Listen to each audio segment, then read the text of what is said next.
BNP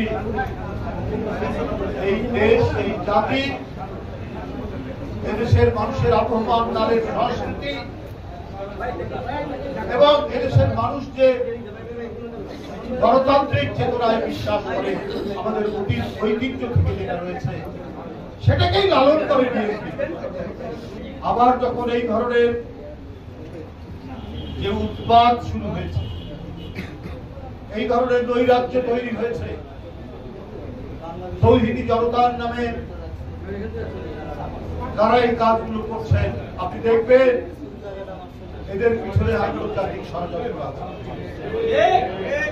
Bangladesh একটি উদারনৈতিক দেশ, বাংলাদেশের যে বিভিন্ন ধর্মীয় সম্প্রদায় পাশাপাশি শান্তিপূর্ণভাবে বাস করে, এই দেশের পূজা মণ্ডপ পাহারা দেয় আলেম ওলামারা, সেই দেশে মাজার ভাঙা, মাজারে সেখানে লাশ পুড়িয়ে দেওয়ার মতো ঘটনা এটা গোয়ালন্দে ঘটেছে। এটার আমি বাংলাদেশ জাতীয়তাবাদী দলের পক্ষ থেকে তীব্র নিন্দা জানাচ্ছি এবং প্রতিবাদ জানাচ্ছি।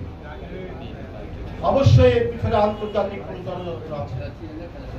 বিএনপির আমলে যেমন চক্রান্ত করেছিলেন হাসিনা, অন্য অনেককে নিয়ে বাংলাদেশের ভাবমূর্তিকে কলঙ্কিত করার জন্য এখন আবার সেই প্রচেষ্টা চলছে কিনা, এটাই অন্তর্বর্তীকালীন সরকারকে সেটাকে প্রমাণ করতে হবে, দেখাতে হবে কারা এটার সাথে, কেন এই কথাগুলো বারবার আসছে।